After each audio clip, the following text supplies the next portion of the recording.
어느 젊은 목사님 두 분이 한 오토바이를 타고 신나게 달렸습니다.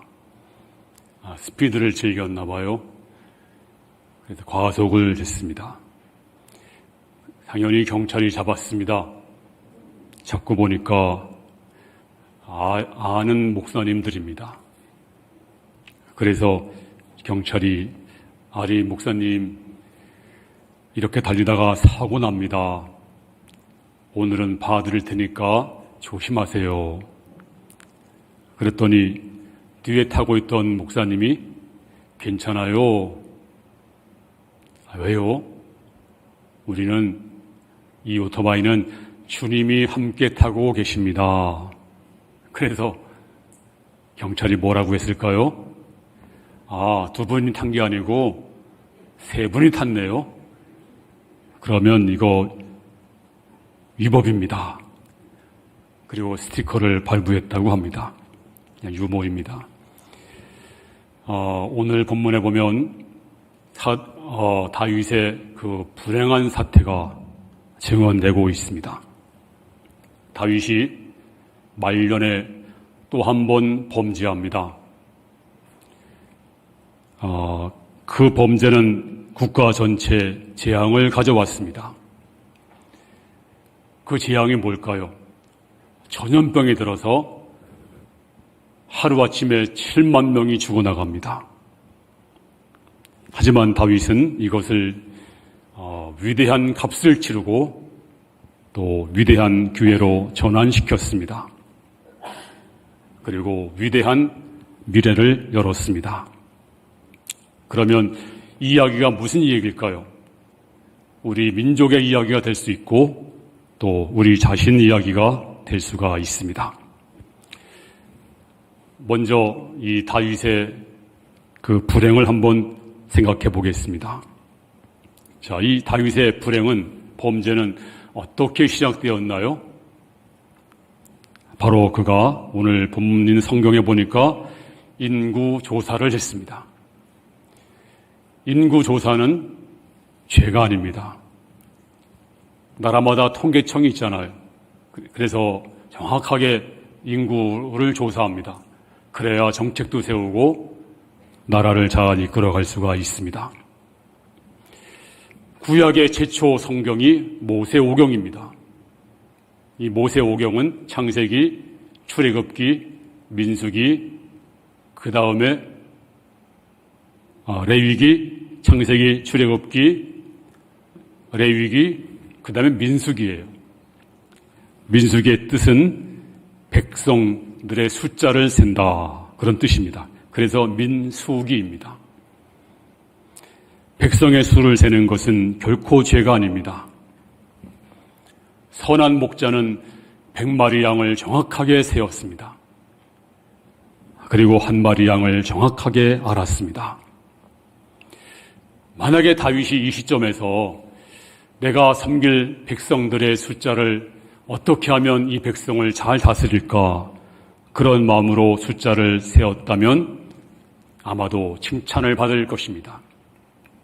그런데 다윗은 그 마음의 동기가 잘못되어 있었습니다. 이제 말년에 그 왕국은 크게 확장되었습니다.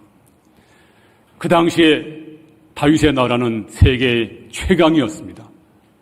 그때는 애굽 다 소멸될 때이고 거의 또 다른 신흥 강국들도 다 힘을 못 쓸 때입니다.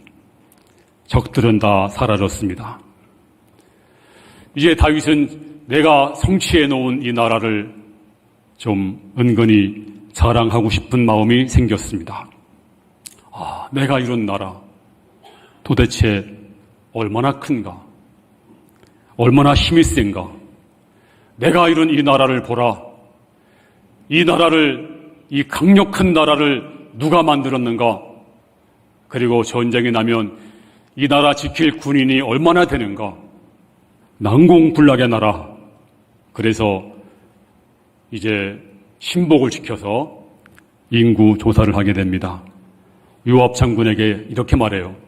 전쟁이 나면 우리나라가 군인이 될 사람들 젊은 청년들이 얼마나 되는가 한번 세어보라고 했습니다. 그랬더니 인구 조사를 한 결과 북쪽에서 80만 명, 남쪽 유다에서 50만 명, 그래서 도합 150만 명인 줄 알아요. 여러분, 우리나라 군대가 얼마인지 아십니까? 60만 대군입니다. 엄청 큰 숫자입니다. 중국도 뭐 그렇게 많지 않습니다. 근데 그 당시에 130만 대군, 굉장한 것입니다. 그 마음속에 교만이 싹 텄습니다. 보라, 내 나라 위용을, 이 100만 대군의 나라를. 그리고 마음에 교만이 충만했습니다. 자, 하나님의 사람은 하나님께서 그냥 넘어갈 리가 없죠. 그동안 다윗은요, 이 모든 것이 하나님의 은혜였습니다 하면서 겸손했습니다. 근데 어느 순간에 사람은 다 똑같아요. 뭐 다윗이나 또 성자나 뭐 저나 여러분이나 다 똑같은 게 사람입니다. 어느 한순간에 자기 업적을, 그 유혹을 피하지 못했습니다. 자, 이래서 인구조사 했는데 하나님이 그 마음에 교만을 보았어요. 눈으로 지은 죄가 아니라 그 동기를 보았습니다. 외형적인 죄가 아니라 마음속에 숨어있는 죄를 본 것입니다. 하나님은 우리의 중심을 보십니다. 뭐 불신자야 그냥 뭐 내버려 두겠지만 하나님의 사람들은 하나님이 반드시 그냥 넘어가지 않아요. 그래서 이걸 깨닫게 하기 위해서 갓이라고 하는 선지자를 보내서 이렇게 통고했어요. 자, 오늘 본문이 있는 24장 13절 시작. 갓이 다윗에게 이르러 아뢰어 이르되 왕의 땅에 7년 기근이 있을 것이니까 혹은 왕이 왕의 원수에게 쫓겨 석 달 동안 그들 앞에서 도망하실 것이니까 혹은 왕의 땅에 사흘 동안 전염병이 있을 것이니까 왕은 생각하여 보고 나를 보내신 이에게 무엇을 대답하게 하소서. 이제 간 목사님이 찾아가서 통고했어요. 자, 이 나라 당신이 범죄했습니다. 하나님께서 말씀하십니다. 세 가지를 얘기할 테니까 하나 당신이 골라. 하나는 땅에 기근이 7년간 있을 것이고, 또 하나는 당신은 원수에게 쫓겨나서 방황할 것이고, 또 하나는 이제 사흘 동안 전염병이 있을 텐데 뭘 택할래? 그때 다윗이 하나님 앞에 내가 사람에게 빠지지 않고 차라리 하나님에게 매를 맞겠습니다. 그게 바로 전염병입니다. 하루 안에 7만 명이 막 죽어나갑니다. 하나님이 진노하고 있습니다. 온 나라가 통곡소리로 가득 찼습니다. 이제 나라와 민족과 개인에게 큰 불행이 찾아왔습니다. 우리는 하나님은 우리와 다를 거다라고 막연히 생각합니다. 하지만 우리 하나님은 우리와 똑같이 감정을 가지신 분입니다. 슬퍼하시고 또 한탄도 하시고 만족도 하시고 분노도 하십니다. 이제 하나님이 분노하고 있습니다. 이 분노는 하나님의 사랑의 다른 표현입니다. 이제 하나님은 우리에게도 분노할 수가 있습니다. 혹시 여러분 가운데서 어려움과 고통 속에 있는 분이 있다면 하나님이 지금 분노할 수가 있습니다. 혹시 여러분이 마음에 짓눌려서 또 하나님이 여러분이 이제 실패와 슬픔으로 위축되어 있다면 하나님이 분노하실 수도 있습니다. 그러면 우리가 어떻게 해야 될까요? 하나님이 진노하실 때 어떻게 해야 될까요? 지금도 우리가 가장 많이 듣는 말이 뭘까요? 폭염, 또 기상대란. 인간이 그렇게 경고했어도 인간이 이제 지구를 파괴해서 지금은요 온난화가 아닙니다. 지구가 펄펄 끓고 있습니다. 뭐 이란은 50도나 저 미국은 40도가 넘어가고 지금 전 세계적으로 펄펄 끓고 있대요. 그리고 이제 자정 능력을 상실했습니다. 이제 전 세계가 하우성입니다. 이제 우리가 어떻게 해야 될까요? 하나님이 분노하시면 그리고 요한계시록에 나와 있는 그 모든 징조들이 지금 나타나고 있잖아요. 또 개인적으로도 많은 분들이 고통을 겪고 있습니다. 하나님이 분노하시면 어떻게 해야 될까요? 재빨리 도망가야 돼요. 자, 어디로 도망가야 될까요? 자, 이사야 26장 20절 시작. 내 백성아 갈지어다. 내 밀실에 들어가서 내 문을 닫고 분노가 지나기까지 잠깐 숨을 지어다. 내 밀실에 들어가라. 거기서 문 닫고 하나님의 분노가 지나기까지 숨어 있어라. 하나님 백성들은 집을 지을 때 다 그 골방 하나를 만들었어요. 그게 바로 기도의 골방입니다. 밀실입니다. 그래서 어려울 때 문제가 생기거든 또 실패와 고통이 찾아올 때 하나님 백성들은 꼭 거기 가서 기도했습니다. 그러므로 여러분들이 실패와 고통이 눈물이 찾아오거든 하나님이 나를 밀실로 가라고 하는 사인이구나 생각하고 어디 밀실로 도망을 가야 됩니다. 자, 거기서 뭐를 했을까요? 자, 26장 16절 시작. 여호와여 백성이 환난 중에 주를 앙모하여 싸우며 주의 징벌이 그들에게 임할 때 그들이 간절히 주께 기도하였나이다. 환난이 오면 우리가 주님을 앙모합니다. 주님을 바라봅니다. 그리고 누구 징벌? 주의 징벌이 임할 때 간절히 기도하였나이다. 그렇습니다. 이제 이제 우리 밀실에 들어가서 우리가 뭘 해야 될까요? 하나님 바라보고 하나님의 그 징벌을 인해서 간절히 기도해야 됩니다. 시편 50편 15절에 환난 날에 나를 부르라. 내가 너를 건지리니 네가 나를 영화롭게 하리로다. 환난 날은 하나님을 부를 수 있는 기회입니다. 인간은 도무지 환난이 없으면 하나님을 부르지 않습니다. 그러므로 환난 날에 하나님 부르면 하나님이 건져주는 기회가 되는 줄로 믿습니다. 또 하나님을 영원롭게 하는 기회가 되는 줄로 믿습니다. 혹시 여러분 가운데 환난 날이 있습니까? 밀실로 가라고 하는 하나님의 사인이구나. 거기 가서 여러분의 고통, 눈물, 낙심을 다 털어놓으시기를 바랍니다.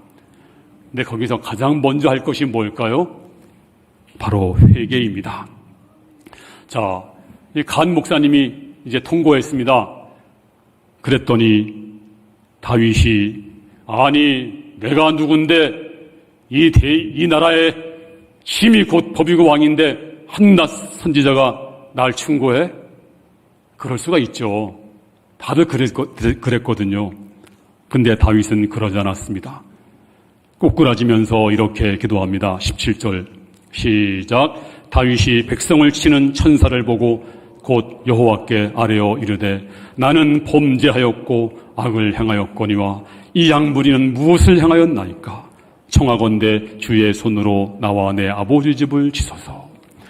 오늘 다윗은 하나님 인구조사한 게 뭔 죄라고 나에게 이렇게 심판하십니까? 라고 항변한 것이 아니라 나는 범죄하였고 악을 행하였습니다. 하지만 이 백성은 무슨 죄가 있습니까? 하나님 나를 쳐주세요 하면서 하나님 앞에 회개하고 있습니다. 우리가 이 다윗의 DNA를 우리가 다 본받아야 되는데 다윗이 성자입니까? 다윗이 무슨 한 번도 죄를 안 졌나요? 그도 넘어지고 범죄했습니다. 근데 우리와 다른 게 하나 있어요. 바로 이거예요. 내가 범죄하였고 악을 행하였사오니 내가 범죄하였고 악을 행하였사오니 마치 어린아이처럼 주 앞에 쓰러져서 회개합니다. 이렇게 단순했습니다. 이렇게 순수했습니다. 하나님, 내가 잘못했습니다. 내가 범죄했습니다.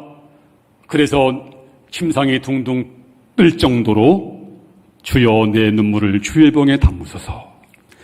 이제 하나님이 사람을 보냈구나. 내 죄를 드러내시는구나. 그렇다면 회개해야지. 여러분, 죄가 문제가 아닙니다. 회개 안 한 것이 문제입니다. 소돔과 고모라 성 왜 멸망을 당했나요? 죄가 많아서요? 아닙니다. 회개하지 않아서 멸망을 당한 것입니다. 그러면 이 시간 우리가 참으로 회개 안 되면 하나님은 받아주시고 우리를 용서할 줄로 믿습니다. 불행의 장이 다가오면 어떻게 될까요? 빨리 밀실에 들어가서 우리가 회개하셔야 됩니다. 회개한 다음에 두 번째는요, 예배를 회복해야 돼요. 자, 오늘 본문 18절 시작. 이날에 갓이 다윗에게 이르러 그에게 아뢰되 올라가서 여부스 사람 아라우나의 타당마당에서 여호와를 위하여 제단을 쌓으소서. 이제 예배를 드리라는 말입니다. 이제 올라가서 예배를 회복하소서. 산 위로 올라가서 예배를 드리세요. 이제 다윗은 이 불행한 역사 앞에서 예배를 드리기로 이제 결심을 하고 올라갑니다. 그렇습니다. 아브라함이 왜 복을 받았나요? 아브라함은 가는 곳마다 예배드렸습니다. 가는 곳마다 제단을 쌓았습니다. 또 그가 그 많은 복을 받은 이유가 뭘까요? 그가 드린 예배 중에서 가장 귀한 예배가 뭡니까? 아들 드린 예배입니다. 하나님이 받으시고 내가 이제서 알았다. 내가 너에게 뭔들 안 주겠느냐? 신령과 진정으로 드린 예배 하나님 받으시는 줄로 믿습니다. 오늘 여러분이 하나님 앞에 나와서 하나님 내 예배 받아주세요. 제가 범죄했습니다. 제가 죄인입니다. 오늘도 제게 말씀해 주세요. 이런 자를 하나님이 왜 그냥 두겠습니까? 놀라운 복을 줄 줄로 믿습니다. 근데 무슨 말 하나 보자. 꼬투리 잡으려고 또 우리 마음 회개하지 않고 죄를 그냥 둔 채로 회개하면 그냥 있으면 또 이건 예배가 아닙니다. 하나님이 기뻐하지 않습니다. 오늘 이 시간 여러분이 정말 간절한 마음으로 예배하는 성도가 되기를 주의 이름으로 축원합니다. 자, 이제 예배하러 갔습니다.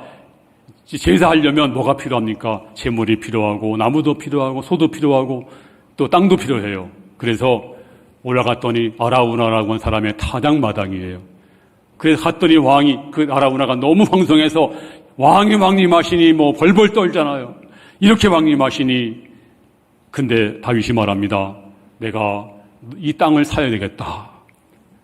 내가 이제 재물을 사고 땅도 사고 여기서 예배를 드려야 되겠다 하니까 뭐 그냥 드려도 될 텐데 그러니까 너무너무 황송해서 아라우나가 뭐라고 말하면 아닙니다. 무슨 말씀을 그렇게 하십니까? 그냥 제가 다 드릴게요. 그냥 드리세요. 왕이신데 황금무지로소인데 그냥 드리시면 되지 뭘 어떻게 제가 땅을 팝니까? 그냥 쓰세요.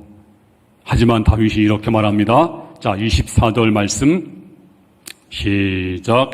왕이 아라우나에게 이르되 그렇지 아니하다. 내가 값을 주고 내게서 살리라. 값 없이는 내 하나님 여호와께 번제를 드리지 아니하리라 하고 다윗이 은 50세겔로 타작마당과 소를 사고 다윗이 아니야. 내가 값 없이는 예배를 안 드리겠어. 값을 주고 내게서 살리라. 내가 희생하지 않고는 예배할 수 없다. 하면서 그 땅을 사고 소를 사고 재물을 사고 그리고 다 샀습니다. 이거를 쉬운 성경에 보니까 이렇게 나와 있어요. 제가 읽어드릴게요. 그러나 왕은 아라우나에게 이렇게 대답했습니다. 안 돼요. 돈을 주고 이 땅을 사겠소. 내 하나님 여호와께 거저 얻은 것으로 태워드리는 제사인 번제를 드릴 수는 없어. 그리하여 다윗은 타작마당과 소를 은 50세겔을 주고 샀습니다. 다윗은 예배의 의미를 알고 있었습니다. 뭐가 예배인지를. 그래서 내가 기꺼이 값을 지불하겠습니다. 값 없이는 예배하지 않겠습니다. 그래서 다윗이 이제 진정으로 회복되기 위해서 먼저 기도의 밀실에 들어가서 진심으로 회개했습니다. 그 다음에 진심으로 예배하기로 결심하고 대가를 지불하고 있습니다. 자, 그럴 때 회복되었습니다. 이제 정말로 대가를 지불하고 진심으로 회개하고 진정으로 예배할 때, 진정으로 예배가 회복될 때 이제 하나님이 어떻게 말씀하십니까? 자, 오늘 본문 25절 시작. 그곳에서 여호와를 위하여 제단을 쌓고 번제와 화목제를 드렸더니 이에 여호와께서 그 땅을 위한 기도를 들으시매 이스라엘에게 내리는 재앙이 그쳤더라. 할렐루야. 다윗이 온 마음으로 이제 선지자의 말을 듣고 엎드려지고 회개한 다음에 그리고 예배를 진정으로 회복했더니 오늘 주께서 말씀하십니다. 이제 그 재앙이 그쳤더라. 이제 재앙이 그친 줄로 믿습니다. 우리의 관심은 무엇입니까?